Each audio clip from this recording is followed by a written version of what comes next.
That's right. Lead from the front.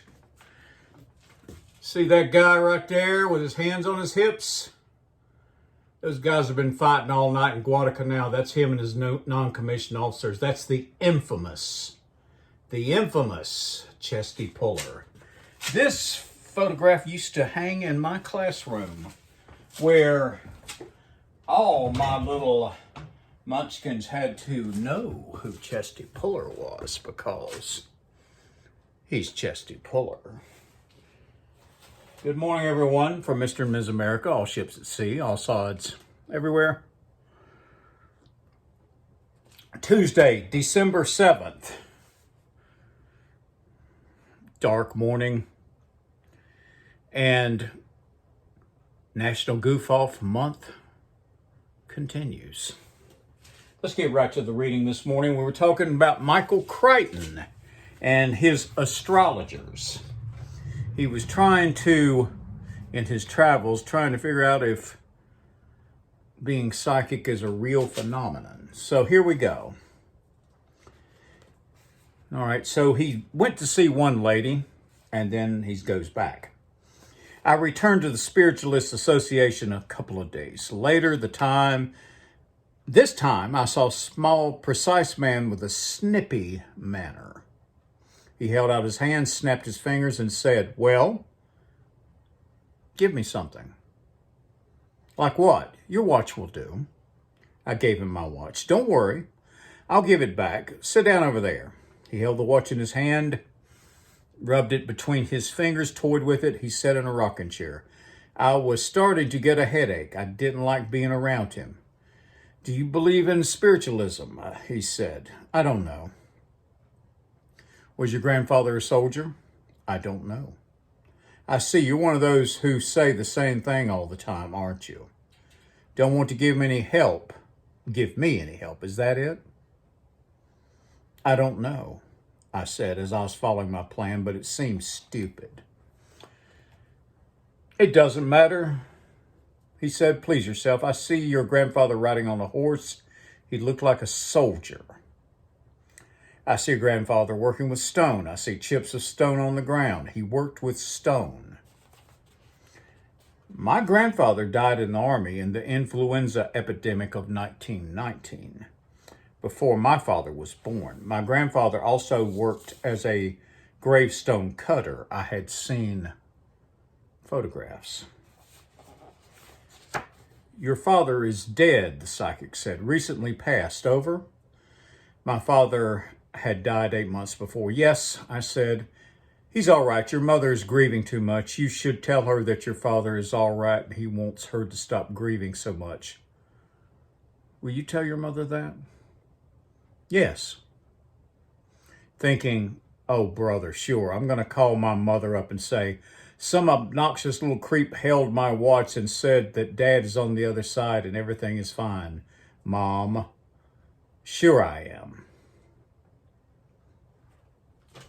We'll continue with Michael Crichton and his adventures in London tomorrow. Let's finish off this book, shall we? I'm tired of it. The last joke for the last effing time. Naughty should be erased, lame should be in his place. The name of this joke is More Magic. While vacationing with his wife in Las Vegas, a man went to see a show held by one of the most famous magicians. After an especially astounding act, the man seated at the back shouted, "How'd you do it?" "Sir, I could tell you, but I'd have to kill you after that," the magician answered. The theater was silent for a minute before the man yelled back, all right then. Come tell my wife."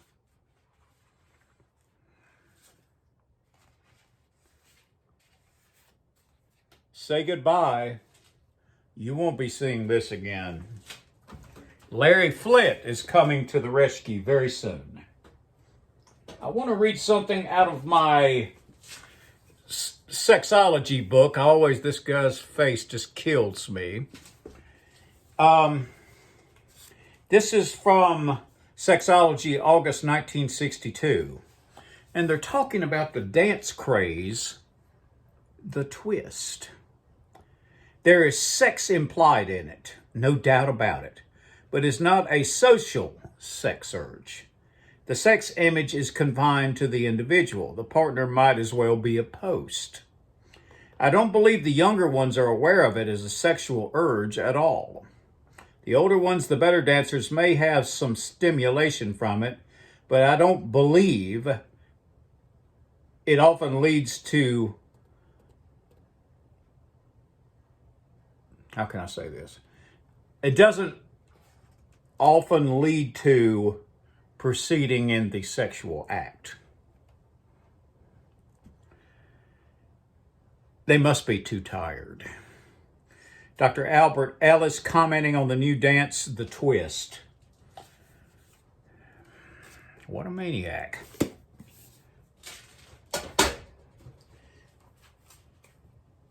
Shall we get back to Touch magazine? I'll only show you the back. Let's continue with that insane story that I was reading from yesterday. My Lesbo initiation. Okay, so she has decided she is bisexual.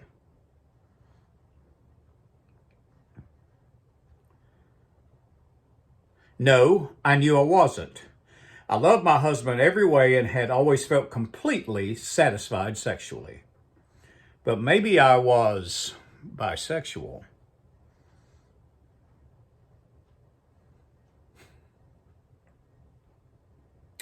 Maybe the sight of those two lovely ladies sucking had simply sent me a message I had never clearly received before. Whatever the excitement of that episode certainly didn't end when I hastened back to the bathroom to beat off.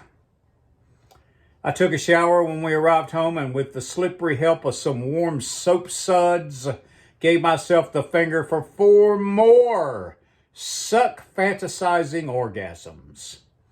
After watching TV that night sitting silently beside Bill, I shamelessly fantasized myself sucking every female on Merv Griffith's talk show, and during every commercial I was down lovingly licking some luscious lady's cunt.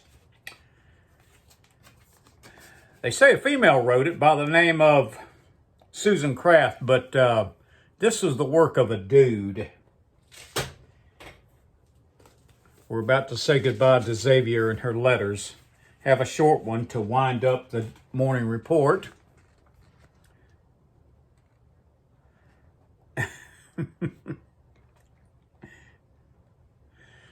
A heel turn. Dear Miss Hollander, as a representative of the great French nation, I deeply resent your statement that Frenchmen aren't good pussy eaters, but do not themselves smell hygienically proper. I should say good pussy eaters, not bad. They stink. I can offer, as a clear statement of fact, my claim that I have personally eaten at least 150 French women and have never once been assaulted by any of the barbaric experiences to which you so cruelly allude. My tongue has moved from pussy to grand cuisine without a moment's hesitation. All dishes were to the gourmet born. Vive la France! Name withheld, Paris, France. For all the new subscribers, and to all my subscribers, thank you. I've got 65 subscriptions right now. I'd like to have 66. One more 6 and I'd be in trouble. So anyway, for Mr. and Ms. America, all ships at sea, all sides, everywhere. This is your morning report, read by your favorite correspondent, KD. Let's get consequential shit done and get your ass out of the bed. I will see you on the road to adventures.